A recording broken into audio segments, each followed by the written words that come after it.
Hello friends, అందరికీ నమస్తే. నేను మీ నాగరాజు పోలగాని మాట్లాడుతున్నాను. అయితే అసలు ఈరోజు 'పుష్ప 2' రిలీజ్ అతి తొందరలో ఉంది. అది కూడా డిసెంబర్ 5న రిలీజ్ కానుందనమాట. అది కూడా ప్రపంచవ్యాప్తంగా కూడా దాదాపు 11,500 థియేటర్‌లో రిలీజ్ చేస్తున్నట్టు 'పుష్ప 2' మేకర్స్ కూడా, మైత్రి మూవీ మేకర్స్ ప్రకటించారనమాట. అయితే సినిమా మీద ఒక ఇంట్రెస్టింగ్ టాపిక్ ఒకటి నెలకొందనమాట. అది కూడా 'పుష్ప 1' హిట్ అయ్యి ఎంత సక్సెస్‌ఫుల్ కొట్టిందో, ఎన్ని కోట్ల కలెక్షన్ కొట్టిందో ఇప్పుడు మనకి చెప్పనవసరం లేదు. అయితే 'పుష్ప 2'కి సంబంధించి ఒక ఇంపార్టెంట్ టాపిక్ అయితే మన ముందుకి చర్చ నడుస్తుందనమాట. అది కూడా ఏందంటే 'పుష్ప 1'లో ఐటెమ్ సాంగ్ చేసిన సమంత ఆ సినిమాకి ₹5,00,00,000 రెమ్యూనరేషన్ తీసుకుంది. ఆ సాంగ్ ఎంత సూపర్ హిట్ అయిందో మనందరికి కూడా తెలిసిందనమాట.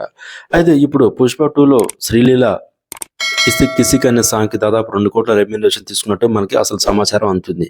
మరి ఈ సాంగ్ అంత హిట్ కాలేదని చెప్పి పబ్లిక్ టాక్ వస్తుందనమాట. మరి ఈ సాంగ్ ఎందుకు హిట్ కాలేదు, ఏంటి అనేది విషయం మనందరికి కూడా అర్థమైతుంది. అటు సమంత ఈ యొక్క ఫ్యాన్స్ ఎంతమంది ఉన్నారో ఇప్పుడు మనకు అర్థమైతుంది. శ్రీలీల ఫ్యాన్స్ ఎంతమంది ఉన్నారో మనకు అంత అర్థమైతుందనమాట. అందులో ఒకటి, సమంత గారి ఫ్యాన్స్ ఎందుకు హిట్ చేశారంటే, ఆల్రెడీ నాగ చైతన్యతోని పెళ్లి చేసుకొని సమ్ ఎఫైరింగ్ అంత కాంట్రవర్సీ నడుస్తుంది కాబట్టి అంత సూపర్ హిట్ అయిందని చెప్పి మనం చెప్పుకోవచ్చు. సమంత ఐటెమ్ సాంగ్ 'ఊ అంటావా ఊహు అంటావా' సాంగ్. మరి ఇప్పుడు శ్రీలీల గారు ఇప్పుడు ఈ సినిమా ఐటెమ్ సాంగ్ చేసి దాదాపు 2,00,00,000 వరకు రెమ్యూనరేషన్ తీసుకున్నారు. కానీ ఈ సినిమాలో ఆ సాంగ్ అంత ఎఫెక్టివ్ లేదని చెప్పి ప్రతి ఒక్కరు కూడా అంటున్నారు. కాబట్టి అసలు మనకి ఈ సినిమా ఎంతవరకు హిట్ అయితుంది, ఏంటి అనేది మనకి తెలియాల్సి ఉందనమాట. ముఖ్యంగా ఏందంటే, ఈ సినిమాలో దాదాపు అల్లు అర్జున్ గారు దాదాపు ₹300,00,00,000 రెమ్యునరేషన్ తీసుకున్నారు. అది కూడా రీసెంట్‌గా మన ఇండియాలో టాప్ 10 హీరోస్ ఎంత రెమ్యునరేషన్ తీసుకుంటారనే విషయంపై 'ఫోర్బ్స్ ఇండియా' అనేది మనకి ఒక లెక్కలు తేలిందనమాట. ఫస్ట్ ప్లేస్‌లో అల్లు అర్జున్ గారు దాదాపు ₹300,00,00,000, తర్వాత షారుఖ్ ఖాన్, తర్వాత సమ్ అదర్ బాలీవుడ్ హీరోస్ ఉన్నారనమాట. సో ఇప్పుడు అల్లు అర్జున్ పేరు టాప్ మోస్ట్ ట్రెండింగ్ అయిపోయిందనమాట. ఇప్పుడు దేశవ్యాప్తంగా గాని, ప్రపంచవ్యాప్తంగా గాని. అది కూడా ఒక 'పుష్ప 2'ని అండ్ 'పుష్ప 1' గాని, 'పుష్ప 2' గాని ఇప్పుడు రిలీజ్‌కి సిద్ధంగా ఉంది. అయితే 'పుష్ప 2' రిలీజ్ విషయంలో అసలు చాలా గందరగోళాలు ఉన్నాయన్నమాట. ఎప్పుడెప్పుడో 'పుష్ప 2' రిలీజ్ కావాల్సి ఉండగా ఇంకో మధ్యలో కొంత కాంట్రవర్సీ కూడా నడిచింది. అది కూడా ఏందంటే, పవన్ కళ్యాణ్‌కి ఆపోజిట్‌గా అల్లు అర్జున్ తన మిత్రుడైన శిల్పారెడ్డికి ప్రచారం చేయడంతో అతనికి ఈ సినిమా రిలీజ్ అయితే ఆ సినిమా మీద దెబ్బ పడతదనే కాన్సెప్ట్‌లో డీలే చేసినట్టు మనకొక సమాచారం, మనకి తెలిసిన మిత్రులతోని సమాచారం వచ్చింది. అది కూడా.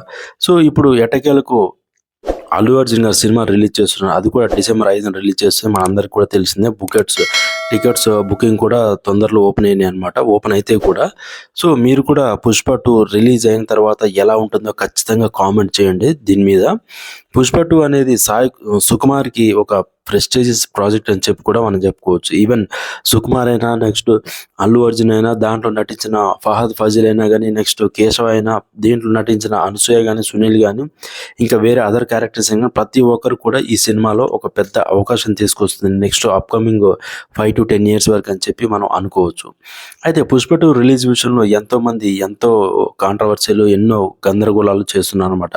వాటన్నిటికి ఊతమిచ్చేలా 'పుష్ప 2' రిలీజ్ తొందరలో రిలీజ్ అయితుంది. అది రిలీజ్ అయిన తర్వాత ప్రతి ఒక్కరు కూడా ఈ వీడియో లాస్ట్ వరకు చూసి ఎలా ఉందని కామెంట్ చేయండి. 'పుష్ప 2' కూడా ఎలా ఉందో కామెంట్ చేయాలని చెప్పి నేను కూడా కోరుకుంటున్నా. అండ్ వన్ మోర్ థింగ్, ఇంకోటేంటంటే, అల్లు అర్జున్ ఫ్యామిలీకి, మెగా ఫ్యామిలీ కూడా పెద్ద పెద్ద చర్చలు, పెద్ద పెద్ద రచ్చ జరుగుతుందని చెప్పి మనకు కూడా ఒక సమాచారం అర్థమవుతుంది. అదే 'పుష్ప 2' రిలీజ్ సమయం ఫస్ట్ పెట్టింది కూడా పాట్నాలో పెట్టినప్పుడు ఆ 'పుష్ప 2' రిలీజ్ ట్రైలర్‌కి దాదాపు 2,00,000 మంది వచ్చారనమాట. అయితే గాంధీ స్టేడియం అక్కడ మొత్తం కూడా కొరత ఏర్పడి అక్కడున్న అల్లు అర్జున్ ఫ్యాన్స్, 'పుష్ప 2' ఫ్యాన్స్ అక్కడ లైట్ సెట్టింగ్స్‌ల పైన కూడా కూర్చొని గందరగోళం సృష్టించారు. అది రిలీజ్ అయిన తర్వాత మళ్ళీ ఆ తర్వాత చెన్నైలో పెట్టారు. తర్వాత మళ్ళీ కేరళలో పెట్టారు. మళ్ళీ ఆ తర్వాత ఇప్పుడు వెస్ట్ బెంగాల్‌లో పెడతారు.